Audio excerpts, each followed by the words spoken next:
My name's Olivia, and my goal for 2024 is to read all 54 main series Animorphs books, and I'd like you to come with me on this journey. Just a reminder, spoiler warning for every book moving forward. Today we're going to talk about the second book in the series, The Visitor. This one has an intact cover. I got this one from Half Price Books as opposed to Thrift Books, so this one's in a lot better condition, and you can see that this part right here, where the full animal transformation, has these inside cover intact. It has this like artwork of the animal, and it's like natural environment. So I'm really glad. That's kind of what my goal is, and I'm really upset that first one is missing that page, so I might have to try to find that one elsewhere so I can have it intact. So this book is from Rachel's point of view. She is the cousin of Jake, who was the narrator of the first book. No hot cousin references in this one. Rachel is not looking at Jake as attractive in the same way that he was in the first book. So we pick up where we left off with a little bit of a recap of everything that happened last book with the Yerk pool. And a reminder, Tobias is stuck in his hawk form. So after a little recap, all the kids are in different kinds of birds of prey. So different eagles and hawks and things like that. And they're just flying around having a great time, when all of a sudden they start being shot at by some teenagers that are just hanging out in the bed of a pickup truck drinking beers. So they attack, take the gun, throw it in the ocean. Take the beer, throw it in a trash can. They're not about underage drinking. They explicitly make that clear. No underage drinking. The Animorphs do not fucking stand for that, okay? So after that, the kids return to this church and morph back, and they have all thankfully figured out how to morph with clothing on so that they're not all naked when they turn back into humans. As long as they have tight-fitting clothes on, they can maintain their clothing. So they realize that the door to the Yerk pool that was hidden in the janitor's closet in the school is now gone. So they kind of have to figure out where to go from there, because now they no longer have access to that area. So they realize that Rachel is friends with Melissa, who is Chapman's daughter, and they recruit Rachel to talk to Melissa and try to see if they can figure out anything that's going on that way. So Melissa has grown distant recently with Rachel. Rachel's not sure what's going on with that. But the next day, gymnastics class, she tries to approach Melissa and get her like, hey girl, like let's go to the mall and look for some shoes. And Melissa's she's not into it. She doesn't want to go. So Rachel just kind of walks home by herself. And on her way home, she gets accosted by some creep who's trying to get her to get in his car. So she runs away from him, and then she partially morphs into an elephant. So she's like half human, half elephant hybrid body horror abomination. Freaks this dude out, and he goes running. So after she turns back into a human, she then sees Melissa and her father, Assistant Principal Chapman, drive past, and they offer her a ride home. She does notice that Melissa sees that her shoes are messed up, and she just kind of makes an excuse, but she kind of gets a little bit nervous, like, ooh, maybe that wasn't a good idea. Like, they showed up kind of conveniently. Hopefully Chapman didn't see what happened, because that could be a problem, which her friends then agree with when they meet up with her a little bit later, because that was risky. And again, we don't know who's a controller. Like, that creepy guy could have been a controller. We don't know. So they all realize that they need to come up with an alternative plan to figure out what's going on with Chapman. So they decide that Rachel is going to take on the form of Melissa's pet cat, Fluffer McKitty. That's a child name and a pet for sure. So Fluffer is outside cat. So they are able to find him like while he's like roaming around outside. Like Tobias flies overhead, scopes out where the cat is. But he runs up a tree. He gets scared. He runs up a tree. So Tobias captures a shrew, and Rachel turns into a shrew so that they can try to lure Fluffer out of the tree. But when she becomes the shrew, it's really, really terrifying to be in a prey animal, because it's difficult to control the animal, because it's like the fear of being a prey animal is so high. It's like a little bit hard for her to rein it in. She manages to do it. She gets it under control. They get Fluffers out of the tree, and she's able to obtain Fluffers, and she becomes the first Animorph to have 4 morphs. So she has the elephant, the shrew, the eagle, and now Fluffer. So a few days later, Rachel manages to have time to go into the Chapman home through the kitty door, and she follows Chapman down into the basement, and he goes into a secret room in the basement. It's like a little office. And while he's in there, he has a hologram call with Visser 3, who is in his Andalite body as a pretty convincing hologram. So Visser 3 addresses Chapman as Innis 226. So that's, I guess, Innis must be another class of like lesser Yerk. So Visser 3 is pissed about what he calls the Andalite bandits. So again, he doesn't know that these more people who are morphing are human children. He thinks that they're Andalites who escaped his initial attack. And he says, we gotta make sure we get these guys, because the Council of 13 is gonna be pissed at him, because he told them he killed all these Andalites, but now it seems like there's 5 Andalites running around on Earth trying to thwart all their plans. So at one point, Visser 3 notices the cat in the room, and he's like, what the fuck is that? And Chapman's like, oh, that's a cat. It's my host body's daughter's pet. And he's like, Visser 3's like, I don't know about that. Maybe we should just kill that just in case. Like, that might be one of those Andalite bandits. Like, we can't trust that. And Chapman controller is like, see, I can't do that though, because that's gonna make me suspicious. It's gonna blow my cover. Like, killing cats isn't a cool thing with humans, so I probably should not kill the kid's pet. That's gonna blow my cover. Visser 3 is like, all right, I guess, whatever. We don't got to worry about the cat right now, but we need to find those Andalite bandits. And if you don't do that, let me show you what's about to fucking happen. So he morphs into another fucking Eldritch Abomination, because he just really loves those. He's just collected a lot of those over the years, I guess. But it's like this thing with like a tube head, and he kind of shows him like another hologram of him as this tube head thing attacking a woman who's a controller, and he sucks the Yeerk slug out of her head and eats the Yeerk. And this thing is called a Vanarx, aka a Yeerksbane. And the Yeerk that he killed in that video is Innis 174. I do not know if these numbers are going to be relevant later, so I figured I'll just throw them out there now. So if they're relevant, I don't have to like backtrack later on.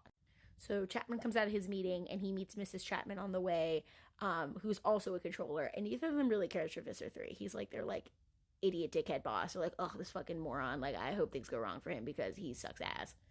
So Melissa comes down out of her room at this point in time, and she's asked for some help with her homework, and both parents just kind of blow her off, and she's really upset by this and goes up to her room and cries.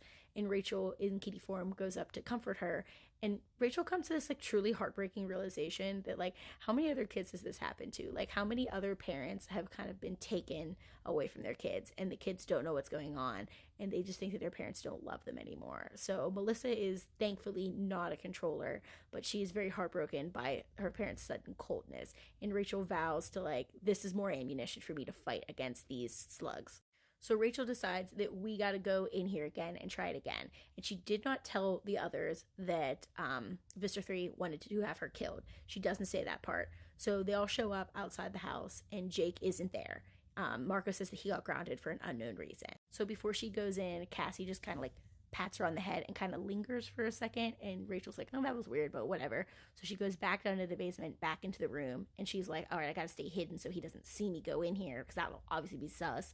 So she goes and she hides under the desk. While she's under the desk, Jake starts talking to her, and she realizes Jake has morphed into a flea and is on her back, which, like, that's a whole fucking nightmare, because he can't really see, can't really hear, just can kind of, like, sense things as a flea. Like, that's fucking, I don't like that. That's scary. And Cassie's lingering pet had put Jake onto Rachel. So Chapman has his next meeting with Visser 3. He's still pissed that they don't have the bandits. And while he's talking, he kind of kicks his foot out and hits Rachel, who gives up her cover. And Visser 3 is super fucking sus now. He's like, okay, why is that fucking cat in here again, bro? Like, that's definitely those fucking guys. Like, bring that cat to me, because no, this ain't it. So Visser 3 also wants him to bring Melissa. And Chapman's like, no, I can't do that, because it's going to make it harder for me to control my host body. So like the human Chapman, it's going to be hard for me to control. And lo and behold, when he leaves and they're going to put the cat in the carrier, Mrs. Chapman is there, and both of them start fighting against their Yeerks. Like the human inside there is trying to fight against the slug to gain control of the body, which is like honestly like really sad when you think about it. Like they're still in there, they're still conscious, they're still trying to fight these brain parasites to control their body so that they won't take their daughter. And like they're like tripping, they're falling, they're like stumbling over their words. Like Mrs. Chapman starts choking herself out and shit. Like I was like, damn, this is going hard, man. But the Yeerks do regain control, and Chapman is going to take Rachel to Visser 3. All right, so Chapman has Rachel in the cat form, in the cat carrier, and they return to the construction site to meet with Visser 3, who comes down in a spaceship, and he's got taxons, he's got Hork-Bajir's with him, he's ready to fucking go. So Visser 3 is saying that, hey, where's the girl at? Because I need her body, because I promised it to this other Yeerk who is Innis 455. So again, don't know if these numbers are going to be relevant, but I don't want to have to be like 15 books from now. So you remember back in book, I don't want to do that. That's crazy. We're not doing that. I'm not having to look back through all those fucking notes. So anyway, Chapman says to Visser 3, like, hey bro, just so you know, when I tried to get the kid, the human body freaked the fuck out on me. Like, and I can't do that. Like, I'm in a position of power with the humans, and I can't be in like a parent-teacher conference or some shit, and the body is, I can't be choking myself out in front of fucking people. That's gonna look crazy. Like, this isn't gonna work. Like, we can't do that. We gotta maybe not do that. At this point, the human Chapman wants to talk to Visser 3 directly. So Visser 3 is like, all right, I guess I'll allow it. So he reveals that the slug lets him come to the forefront, and he reveals that Mrs. Chapman became a controller first and had offered up Melissa, but Chapman was like, no, take me instead, but only if you spare Melissa and don't turn her into a controller. And he says to Visser 3, like, if you do this anyway, like, I'm going to be a real pain in the ass, and I'm going to fight hard, because I don't want my kid to have a slug in her head, which, like, fair. So, good thing is that Chapman did not go into this voluntarily. Like, he did this out of his love for his daughter, and to hopefully spare her from the same fate.